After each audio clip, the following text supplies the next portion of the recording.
কাফফারাটা হলো রাসূল করিম সাল্লাল্লাহু আলাইহি সাল্লামের হাদিস, বুখারী মুসলিম শরীফের হাদিস।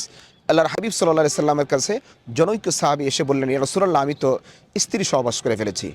তখন রাসূল করিম সাল্লাল্লাহু আলাইহি সাল্লাম বললেন, হাল রাকাবাতান তুতিকুহা। রাসূল করিম সাল্লাল্লাহু আলাইহি সাল্লাম বললেন, তুমি কি একজন গোলাম আজাদ করতে পারবে? তখন সাহাবী বললেন, না। আবার আল্লাহর হাবিব সাল্লাল্লাহু আলাইহি সাল্লাম বললেন, ফাহাল তাস্তাতিউ আন তাসুমা শাহরাইনি মুতাতাবিআইনি, তুমি কি 2 মাস রোজা রাখতে পারবে? তখন ওই সাহাবী বললেন, ইয়া রাসূলুল্লাহ, আমি পারবো না। এরপরে আল্লাহর হাবিব সাল্লাল্লাহু আলাইহি সাল্লাম বললেন, তুমি 60 জন মিসকে খাদ্য খাওয়াতে হবে। সুপ্রিয় দর্শক শ্রোতা, কোনো ব্যক্তি স্ত্রী সহবাস করে অথবা রোজা রেখে রোজা ভঙ্গ করে ফেললে তাহলে তার জন্য প্রথম হলো গোলাম আজাদ করা। যদি গোলাম আজাদের সক্ষমতা না থাকে, যেহেতু বর্তমান জামানায় গোলাম আজাদের কোনো অপশন নাই, তাহলে সে ব্যক্তি কী করবে?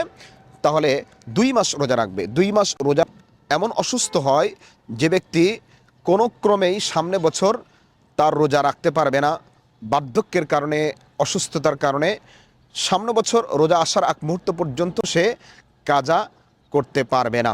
তাহলে এই মুহূর্তে সে কী করবে?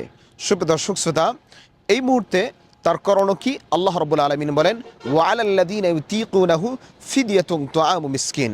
তাহলে এমন অসুস্থ ব্যক্তি, তার উপর আবশ্যক হলো ফিদিয়া দেওয়া।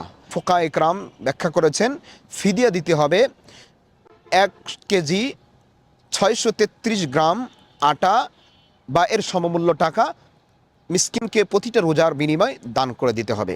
সুপ্রিয় দর্শক শ্রোতা, অথবা প্রতিটা রোজার বিনিময়ে 2 বেলা করে কোনো মিসকিনকে খাদ্য খাওয়াতে হবে।